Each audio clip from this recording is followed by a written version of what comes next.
I have. Suddenly he lunged up at me with surprising speed. He grabbed my hair with one hand and ear with the other. I'm 6'3" and a lot heavier than he was. I wasn't ready for this. The small man was swift, and he was very strong. His open mouth moved toward my throat, but then he stopped. "Don't ever underestimate us, Detective Cross," John Barrero hissed. "Then let me go." "Well then, now are you sure that you don't want those fangs? No charge. Maybe for your own protection." Chapter 30. William drove the dusty white van through the Mojave Desert at close to 100 miles an hour. The Marshall Mathers LP was playing at maximum volume. William was really pushing it along Route 15, heading toward Vegas, the next stop on their tour. The van was an ingenious idea. It was a damn bloodmobile, with all the requisite Red Cross stickers. He and Michael were actually certified to take blood from anyone who volunteered to give it. "It's up ahead a couple of miles," William told his brother, who was sitting with one bare leg out the open window. "What's up ahead? Pray, I hope. I'm bored out of my skull. I need to feed. I'm thirsty. I don't see anything up there." Michael whined like the spoiled, rotten teenager that he was. "Don't pull any slim, shady shit on me. I don't see a thing up ahead." "You will soon," William said mysteriously. "This should snap you out of your funk. I promise it will." Minutes later, the van pulled into a commercial parachute center known as a drop zone. Michael sat up and whooped loudly and beat on the dashboard with the palms of his hands. He was such a boy. "I feel the need for speed," Michael yelled, doing his best imitation of the young Tom Cruise. The brothers had been parachuting since they got out of prison. It was one of the best legal highs around, and it took their minds off killing. They hopped out of the van and headed inside a flat-roofed concrete building that had definitely seen better decades. William paid $20 directly to the pilot for a ride in a Twin Otter plane. There were two of them sitting near the tiny runway at the airstrip, but there was only one pilot and no one else at the parachute center. The pilot was a dark-haired girl not much older than William, early 20s at most. She had a tight, sexy body, but a mean little weasel's face with badly pocked cheeks. He could tell that she liked his and Michael's looks, though. But hey, who wouldn't? "No boards.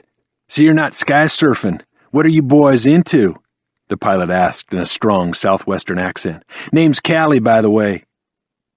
"We're into just about everything," Michael volunteered and laughed. "I mean that too, Callie. I'm serious. We're into just about everything that's worth getting into." "I don't doubt it," Callie said, and held Michael's eye for a few seconds. "Well, let's do it then," she said, and they climbed up into one of the Otters. Less than 90 seconds later, the small plane was pounding down the hard-scrabble runway. The brothers were laughing and hollering at the top of their voices as they donned parachutes. "You guys really seem pumped up, I'll give you that. You're free-fallers, right? You're both certifiable," Callie shouted over the airplane noise. She had a throaty rasp that William found, frankly, a little irritating. He wanted to rip a gaping hole in her neck, but that didn't seem too smart at this particular time. "Among other things, yes. Take her up to 16,000, William shouted back at her. "Whoa! 13,000's plenty. You know, temperature at 13,000 feet's under 40 degrees. You lose about 3 degrees every 1,000 feet. Hypoxia sets in at 16. Too much for you thin-skinned boys." "We'll tell you when it's too much for us. We've done this kind of thing before," said Michael, a little angry now, his teeth bared. But maybe she took it for a seductive little smile. It wouldn't be the first time that had happened. William slid the pilot another $20. 16,000, he said. "Trust me, we've been there before." "Okay, you'll be the ones with frost-bitten fingers and ears," Callie told them. "I warned you." "We're hot-bodied boys. Don't worry about us. You an experienced pilot?" Callie grinned.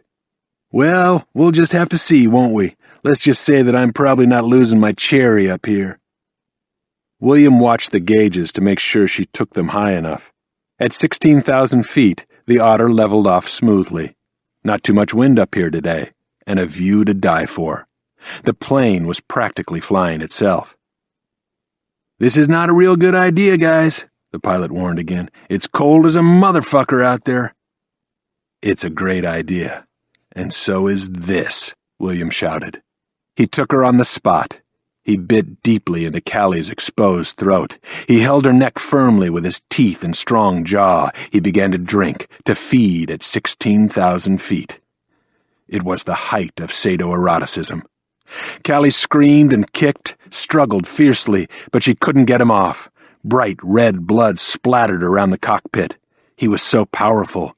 She tried desperately to get out of her cramped pilot's seat and dislocated her hip. Callie's knees cracked against the instrument panel several times, and then they stopped, suddenly. Her brown eyes glazed over and became still as stones. She gave in. Both of them greedily drank her blood. They fed quickly and efficiently, but couldn't come close to draining the prey inside the cockpit. William then opened the plane's door. He was struck with a blast of freezing cold air. "Come on," he yelled. The two brothers jumped out of the plane, free-falling. It was a bad name for what they were experiencing. The sensation wasn't like falling. It was more like flying your body. When the two of them went horizontal, they were soaring at about 60 miles an hour, but when they went vertical, they zoomed up to over 100 miles an hour, closer to 120, William figured. The thrill was incredible, absolutely amazing to experience. Their bodies trilled like tuning forks. Callie's fresh blood was pumping through their systems. The rush was otherworldly. At these speeds, the slightest leg move to the left jolted the body to the right. They got vertical quickly and stayed that way, almost all the way down. They still hadn't pulled the cords on their chutes. That was the best thrill of all, the possibility of sudden death. The wind pushed and pulled incredibly against their bodies. The only sound they heard was the wind. This was ecstasy. They hadn't opened their chutes yet. How long could they wait? How long? The only thing that kept this from being perfect, William was thinking, was the absence of pain. Pain made any experience better. Pain was the secret to pleasure, which so few understood. He and Michael did, though. Finally, they pulled the cords, and they couldn't have waited a second more. The chutes opened, yanked hard at their bodies. The ground was rushing up at them. They landed and rolled just in time to see the Twin Otter crash and burn, maybe a mile away in the desert. "No evidence," William said smugly, his eyes glazed with pleasure and excitement. That was such fun. Chapter 31. The Crimson Tide. That's what William called their murderous tour. He and Michael were on a roll now, and nothing could stop them until the mission was over. Nothing. Not rain, or sleet, or the FBI. The Red Cross van drifted slowly along Fremont Street, the old original strip in Las Vegas. It blended into the garish neon scene, made them feel invisible. Like so many young males, William and Michael felt invulnerable. They would never be caught, never be stopped. The killers took everything in, the ridiculous spouting fountains in front of nearly every casino and hotel, a wedding chapel with "Love Me Tender" crooning tinnily from a loudspeaker, brightly painted tour buses like the one ahead of the van from the United Union of Roofers and Waterproofers. "This is a true vampire city," William proclaimed. "I can feel the energy. Even these pathetic worms on the street must feel alive when they're here. It's fabulous. So theatrical, glittery, overly dramatic. Don't you just love it?" Michael clapped his large hands. "I'm in heaven. We can be choosy here." "That's our plan," said William, "to be very choosy." At midnight, they drove out to the news strip, Las Vegas Boulevard.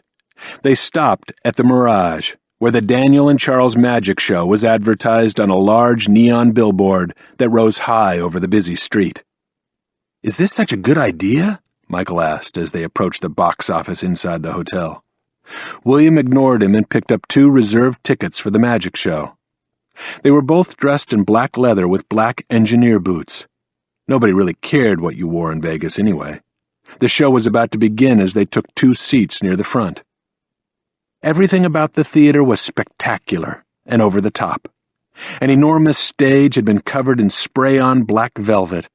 The backdrop was a 30-foot-high metallic structure covered in rear projection pictures that kept changing. Half a dozen techies worked the spotlights. The lighting conveyed spatial grandness, if nothing else.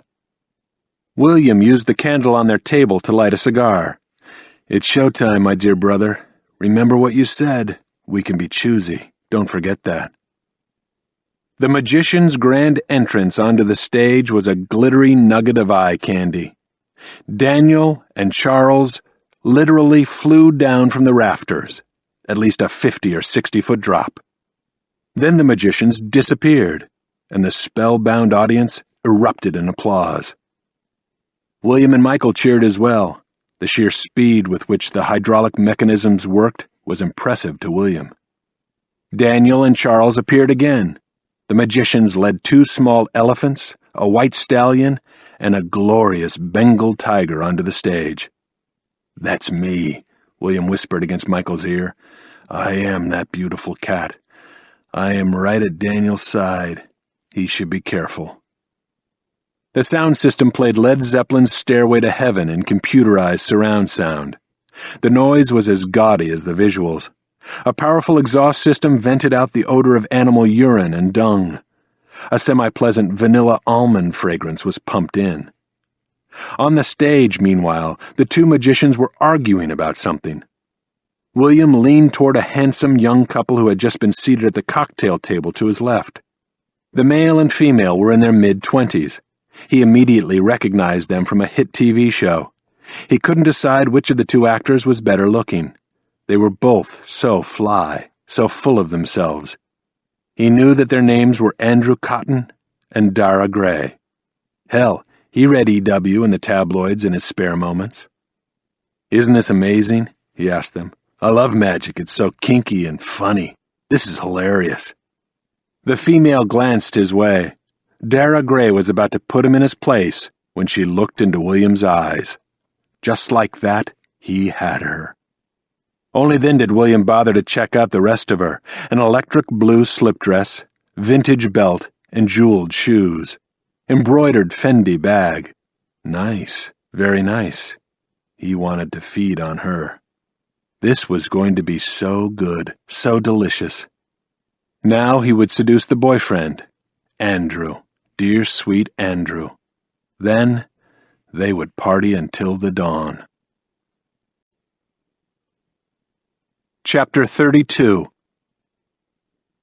The 2 magicians continued to taunt each other mercilessly on stage. William's eyes drifted back toward the bright lights and the loud bickering. He smiled. Couldn't help it. The magicians were part of tonight, too.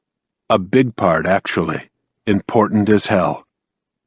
Daniel and Charles were in their early 40s. They were handsome in a crude sort of way, confident, especially in the eyes of the tawdry Vegas crowd.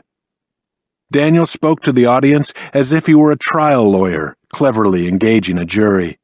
He waved a long, highly polished sword, using it for emphasis.